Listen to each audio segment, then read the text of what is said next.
When you think of American helmets, the first one that comes to mind is probably the ubiquitous M1. However, there were few other unique helmets that saw plenty of service themselves during World War II, but are often overlooked. Today, we will discuss two of them. First, we are going to look at the series of helmets designed to protect bomber crews against shrapnel caused by flak. Now, in the early days of the war, the only protection aircrews had was the standard leather flight helmet. However, studies showed that many of the wounds caused by this shrapnel could be eliminated or at least mitigated by the introduction of a metal helmet. Now, just like the standard M1, the flak helmets were not designed to stop a direct impact from a bullet, but could stop or at the very least slow down the irregular pieces of shrapnel that tore through the planes. You may be wondering why they didn't just issue the crew's M1 helmets. Well, the main reason was that those helmets were difficult to wear with the headphones that crews wore to communicate with each other. As you can tell, the flak helmets eliminated that problem by using special ear flaps that the headphones could fit under. Another way they differed from the M1 was the liner.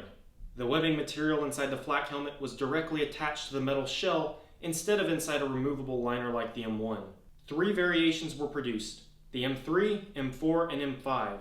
The M3 was adopted in 1943, the M4 in 1944, and finally the M5 in 1945. The M3 and M5 look similar, and the easiest way to tell them apart is by looking at the ear flaps. The flaps on the M5 are much more pointed. The M4 had a cloth covering over the metal body, so those are pretty distinctive.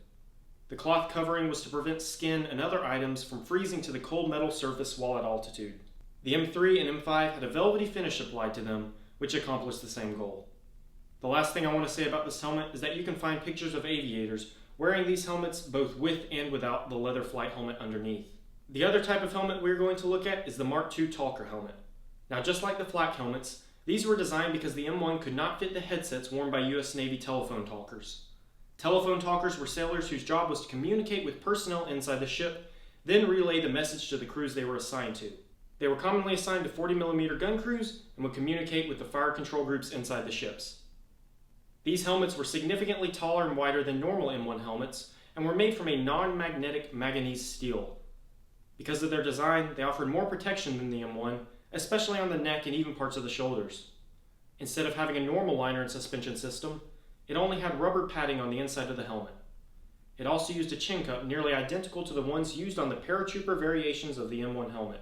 These helmets were in service up until the 1980s and have steadily increased in value due to their unique appearance and interesting role. Well, I hope you enjoyed this short video. If you'd like to see more videos like this every week, please consider subscribing. Thank you.